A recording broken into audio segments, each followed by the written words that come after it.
म यहाँहरूलाई यो सनसेट त नभनौँ सनराइज सहितको देखाउँदैछु। यो धेरै कभर गरेको एरिया चाहिँ बैतेश्वर गाउँपालिकाको एरिया पर्छ र यहाँहरूलाई अहिले मैले पहाडी यता हुँदै जाँदाखेरि बैतेश्वरको कभर भयो। यता पहाडी चाहिँ यो मेलुङ गाउँपालिका पर्छ।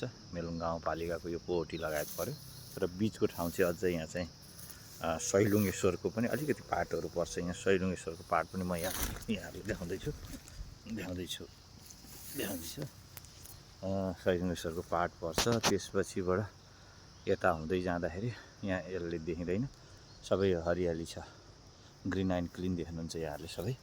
यसरी चाहिँ सबै अब अहिले अब घरहरू कम हुँदै गइसकेका छन्। घरहरू त छन् तर भनौँ न अहिले बसाइ धेरै आम जनसमुदायको बसाइ चाहिँ काठमाडौँ बेस बढी भएको हुनाले जङ्गलकै बढी देखिन्छ। ग्रिन एन्ड क्लिन छ, यहाँहरूले देखिहाल्नु। ल यो खालले चाहिँ मैले दोलाखाको यहाँलाई सानो पाठ विशेष गरी 3 गाउँपालिकाको केही भागहरू चाहिँ देखाएँ। हजुर हस्।